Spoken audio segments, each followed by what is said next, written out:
Joining me now are CNN legal analyst Ariva Martin and retired LAPD Sergeant Cheryl Dorsey. She's also the author of the book Black and Blue: Creation of a Social Advocate. Sergeant Dorsey, I want to start with you. We just played the video. You could hear the gunshots on the body cam video. Reports say there could have been up to 60 rounds. Does that seem extreme for a situation like this? Well, certainly the number in totality seems extreme, 60 shots, but we know that there were several officers who were pursuing Mr. Walker on foot. The question that begs to be asked and answered is, how many rounds did each individual officer fire? And so they're going to have to speak to that. They're going to have to articulate what was the perception of threat and why was it necessary to fire however many rounds each officer fired. And so while we hear the police chief say that this could have potentially been a routine traffic stop, you understand an armed suspect wearing a ski mask is far from routine for officers who are conducting a traffic stop. And we also see, Sergeant, in the video, police using a taser at one point. How do officers make that decision to then turn to lethal force? Well, it can happen in an instant, and so I don't know what they saw or why they thought that there was a need to use a taser, and maybe the taser very quickly became ineffective.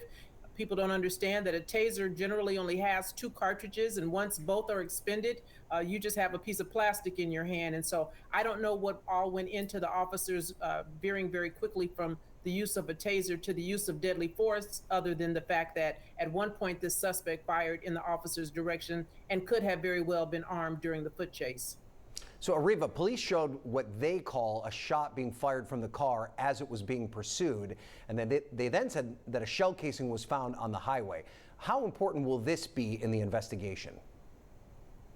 Ryan, I think it's going to be very important because we know the standard set by Tennessee v. Gardner is that basically you don't shoot at a fleeing suspect or an individual unless that individual poses some kind of substantial harm to the community or perhaps to the police themselves who are following that individual. So the fact that the police believe that there was a shot fired from the vehicle before Mr. Walker abandoned the car and started running away from the police is going to be used by the police to talk about their state of mind at the time that they use that lethal force. Obviously, I suspect them to say that because of that shot that was fired from the car, that they still believed he was armed at the time that he started to run away from the police. And we also know by the standards set by the Supreme Court, the reasonable officer's perception at the time of the encounter is what's going to be important, not